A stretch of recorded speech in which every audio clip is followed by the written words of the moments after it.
கொடுக்குற மாதிரி நீ என்ன பண்ணிக்கலாம், ஒரு கலர் பால் அந்த குழந்தைக்கு ஏதாச்சும் ஒரு ஐட்டம் கண்டிப்பாக உங்களுக்கு ஏதாவது கையில் வச்சுக்கணும். நான் பாலை கண்ணில் வச்சுட்டேன், நான் பாலை தலையில் வச்சுட்டேன், நான் பாலை மூக்கில் வச்சுட்டேன். ஸோ ஒவ்வொரு மாதிரி இப்போ வந்து கண்ணை பார்த்துங்க, தாத்தா மூக்கில் இருந்து சளி வந்து மூக்க தொடங்க, பாட்டி சாப்பிட்டு முடிச்சிட்டேன், பாட்டி வாயை தொடங்க. நீங்கள் போயிட்டு ஒவ்வொரு பாட்டியும் தலையை வாயை கொண்டு போகக்கூடாது. அதோட ரெஸ்பெக்டிவ் ஃபங்க்ஷனோட சொன்னீங்கன்னா இப்போ நீங்கள் அவங்கள்ட்ட சொல்கிறீங்க சளி வந்து தொட இன்னும் கொஞ்சம் நீத்தலி மட்டும் இருக்கக்கூடாது. அந்த ரெஸ்பெக்டிவ் ஃபங்க்ஷனோட சேர்த்து சொன்னீங்கன்னா வீட்டில் உட்காந்து சும்மா நீங்கள் ஒரு ஆக்டிவிட்டி மாதிரி பண்ணுறீங்கன்னா எல்லாரும் சேர்ந்து அந்த மாதிரி ஒவ்வொருத்தரும் ஒவ்வொரு ஃபங்க்ஷன் எடுத்துக்கணும். வலை செய்யணும்டா, சீக்கிரத்துக்கு வர உடனே வந்து நிறைய சீக்கிரத்துக்கு அவங்க கொஞ்சம் பாரு நெத்தியில் பொட்டு விடு, நெத்தி கற்றுக்குவாங்க. ஸோ அந்த ஃபங்க்ஷனோட இன்டர்வேட் பண்ணி நீங்கள் உட்காந்து பண்ணலாம். Thank you so much.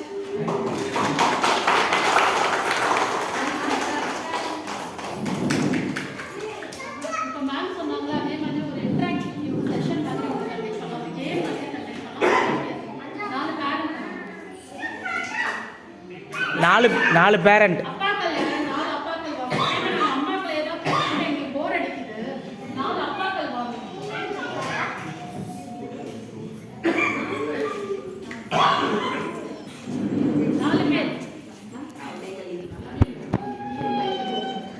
ஒரு நிமிஷம் அவங்களுக்கு இது கொடுத்துறேன் மெமெண்டோ. அவங்க கிளம்புறாங்க செஷன் போகணும், அவங்க கிளினிக் போகணும். எடுத்துட்டு அங்கே இருக்கு அப்படியே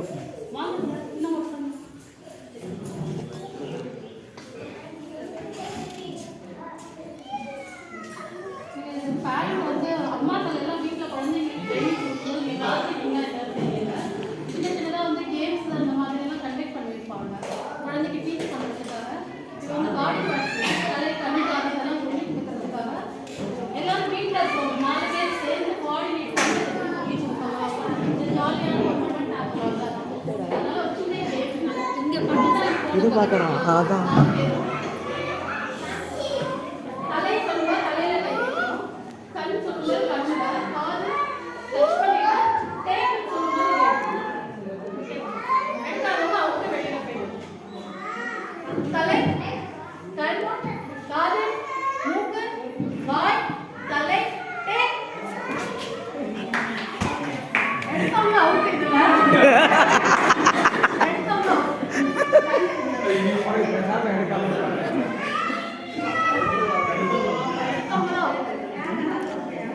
அலாட்டாக இருக்கணும்.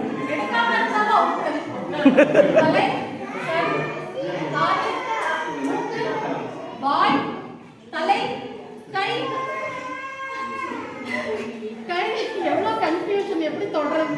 தலை கண்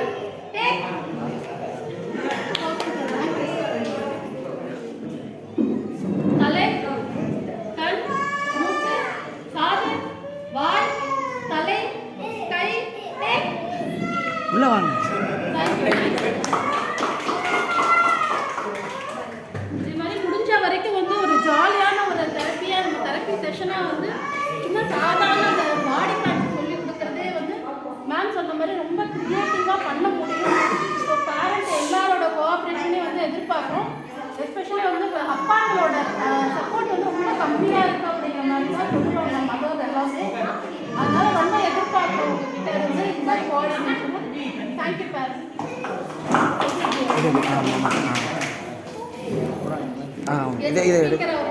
இதை எடுக்கப்பா. நான் எடுக்கிறேன். இது கொடுத்துரு. உட்காரு. கொடுத்துரு.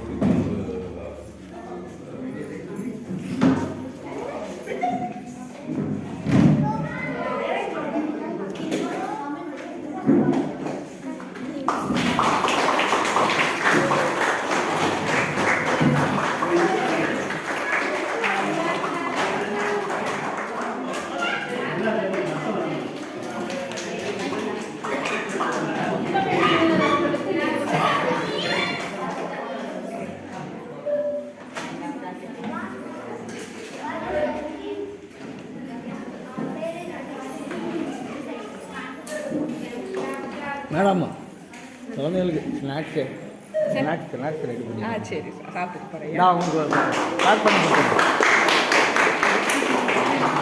பேக் பண்ணி கொடுத்துருங்க. அவங்க கிளம்புறாங்க. இல்லை லைவாக அகில் வேறு யாராவது வாங்கிக்கிறீங்களா? பிள்ளைங்கள்ட்ட கொடுத்துடலாமா? இல்லை வெளில கிளம்பிட்டேன் உனக்கு கொடுத்துறாங்க. அடுத்ததாக வந்து ஒரு மோட்டிவேஷனல் ஸ்பீச் கொடுக்கறதுக்காக நாங்கள் வந்து ரொம்ப நாளாக ஒரு பேரண்ட் ட்ரை பண்ணோம். அது வந்து அவங்க கொடுத்தாங்க அப்படின்னா அது ரொம்ப சூட்டபுளாக இருக்கும் அப்படிங்கிற மாதிரி வச்சுக்கிட்டோம். பிரசாந்த் அம்மா அவர்களே அனுப்பிட்டு நன்றி.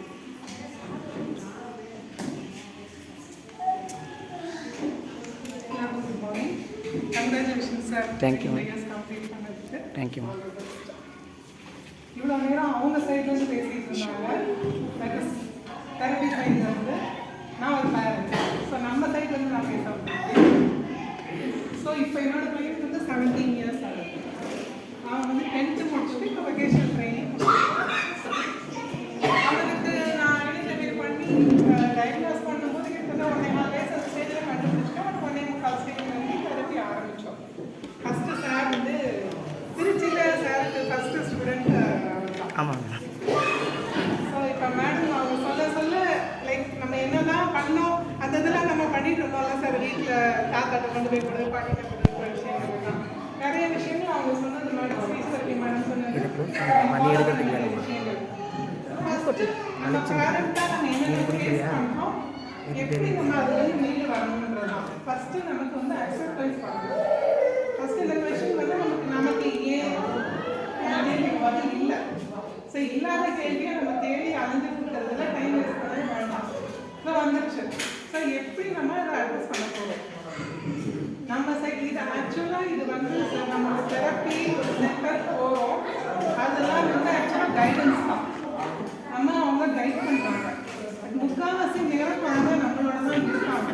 ஸோ அது வந்து அம்மா அப்பா ஃபேமிலியில் இருக்கிற எல்லாரும் அந்த ஸ்ட்ரீட்டில் இருக்கவங்க எக்ஸ்டெண்டட் ஃபேமிலி இது எல்லாரோட ரெஸ்பான்சிபிலிட்டி. இது வந்து நான் வந்து அம்மாவோட ரெஸ்பான்சிபிலிட்டி மட்டும் நான் சொல்லவே மாட்டேன். இவங்க ஃபாதர்ஸ் மட்டுமே ரொம்ப சந்தோஷம். முன்னாடி தெம்பெல்லாம் இந்த மாதிரி வீடியோ போடும்போது ஃபாதர்ஸை பார்க்கறதே பெரிய விஷயமா இருக்கும். இப்போ நான் சொல்லுங்க 15-16 வருஷத்துக்கு முன்னாடிலேருந்து பல சென்டர்ஸ் போய் பார்த்துருக்கேன். ஸோ ஃபாதர்ஸை பார்க்கறதே பெரிய விஷயமா இருக்கும். இப்போல்லாம் நல்ல விஷயம் ஃபாதர்ஸ் நிறைய பேர் வரீங்க. ஸோ அதனால அந்த குழந்தையோட தெரப்பி பிடிக்கிற விஷயம் தெரப்பி வந்து நம்ம வார்த்தையாக சொல்கிறோம். பட் நம்ம வாழ கலக்கிறோம் குழந்தைங்கள, அவ்வளோதான். நம்ம தெரப்பின்னு சொல்லி நம்ம அப்படி சிஸ்டமேட்டிக்காக பண்ணணும், இப்படி தான் பண்ணணும் அப்படிலாம் இல்லை. நம்ம மெயினாக நம்ம கான்சன்ட்ரேட் பண்ண வேண்டியது அந்த குழந்தைய ஃபஸ்ட்டு வந்து அந்த குழந்தைக்கு எல்லாமே புரியும். ஆட்டிசம் குழந்தைங்களுக்கு நம்ம புரியாதுன்னு நினைக்கிறோம். அவங்களுக்கு எல்லாமே புரியும். அவங்களுக்கு ப்ராசஸும் ஆகுது. 1 வீக் அவங்க வந்து இது பண்ண மாட்டேங்கிறாங்க, அந்த கேள்விக்கு பதில் சொல்ல மாட்டேங்கிறாங்க, ரெசிபிரேட் பண்ண மாட்டேங்கிறாங்க. அது ஒன்று தான் அதில் லேக்கிங் ஆகும். அதனால நம்ம இன்புட் போடுறது குறைக்கவே கூடாது. ஆட்டோமேட்டிக்காக ரைட்டு. என்னோட எக்ஸ்பீரியன்ஸ் நான் சின்னதுல அந்த குழந்தைக்கு வந்து அவனுக்கு பார்த்தீங்கன்னா ஸ்பீச் இருந்து ட்ராப் ஆச்சு. அதுக்கப்புறம் வந்து அவன் பேசுகிறதோ பேசலையோ அவனுக்கு புரியலையோ கண்டினியூஸாக டைம் கொடுத்துட்டே பேசிக்கிட்டே இருப்போம். ஒரு ஸ்டேஜில் அவங்க பேச ஆரம்பிக்கும் போது பார்த்தீங்கன்னா எல்லா விஷயமும் பேச ஆரம்பிச்சான். அது ரொம்ப ஆச்சரியமா இருந்தது. எதை பார்த்தாலும் காட்ட ஆரம்பிச்சான். அது வரைக்கும் நமக்கு அவனுக்கு இந்த மாதிரி அவனால பேச முடியுது. ரொம்ப ஆச்சரியமா இருக்கு. ஸோ எந்த ஸ்டேஜ்லையுமே உங்களோட முயற்சியை கைவிடாதீங்க. சில குழந்தைங்க 2.5 வயசு 3 வயசுக்கு பேசலாம், குழந்தைங்க 5 வயசுக்கு பேசலாம். எந்த வயசாக இருந்தாலும் ஸ்டாப் பண்ணாதீங்க. உங்களோட இன்புட்டை ஸ்டாப் பண்ணவே பண்ணாதீங்க. கண்டிப்பாக ஒரு நாள் அதோட பலன் இருக்கும். அது பல மடங்காகவே இருக்கும். நம்ம நினைக்கிறோம் அந்த குழந்தை வருஷம் சொன்னதே அந்த குழந்தை பேசணும், நம்ம எதுக்கிட்டு பல விஷயங்கள் செய்யணும்னு நினைப்போம்.